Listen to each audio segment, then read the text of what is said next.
জানো তো, এই ভিডিওটা না লং ভিডিও হিসেবে পোস্ট করার কথা ছিল, কিন্তু টাইমটা এত অল্প হয়ে গেছে, তাই জন্যই শর্টস হিসেবে পোস্ট করলাম। এতদিন যা আপলোড করেছি সবই নিজের ইচ্ছা অনুযায়ী আপলোড করেছি, কিন্তু এই প্রথমবার আমার বরের কথা অনুযায়ী, ওর ইচ্ছা অনুযায়ী এই ভিডিওটা আপলোড করলাম। আসলে মানুষ যখন শূন্য থেকে শুরু করে তখন সে ধীরে ধীরে স্বপ্নও দেখতে শুরু করে, আর সেই স্বপ্নগুলো সাকসেস পাওয়ার রাস্তায় ধীরে ধীরে অ্যাচিভমেন্ট হিসেবে তাদের ঝুলিতে ভরে। তোমরা হয়তো অনেকেই ভাবছো যে এই ওয়াচের ভিডিওটা দেওয়ার সাথে অ্যাচিভমেন্টের কি সম্পর্ক।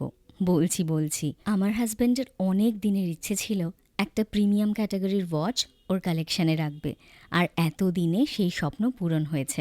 এই ঘড়িটা নিয়ে ও কতটা এক্সাইটেড ছিল সেটা তোমাদের একটা ছোট্ট ঘটনার মাধ্যমে বোঝাচ্ছি। তোমরা তো সকলেই জানো, আমাদের বাড়িতে যেদিন কোনো ডেলিভারি আসে সেদিন সকালবেলায় আমাদের ফোনে একটা মেসেজ চলে আসে। সেরকমটাই আমার হাজব্যান্ডের ফোনেও এসেছিল।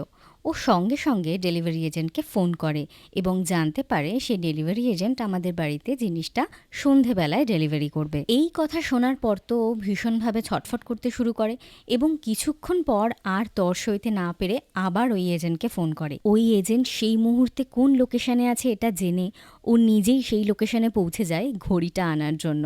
এজেন্ট এটা দেখেই অবাক হয়ে যায় যে এরকমও কোনো কাস্টমার করতে পারে। তাহলে বুঝতেই পারছো এই ঘড়িটা ওর কাছে কত বড় একটা অ্যাচিভমেন্ট।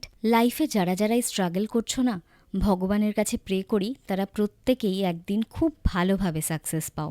আর আমার মতো একজন ছোট ইউটিউবারের ভিডিও যদি ভালো লেগে থাকে তাহলে আমার চ্যানেলটাও সাবস্ক্রাইব করে দিও আর পাশে থেকো।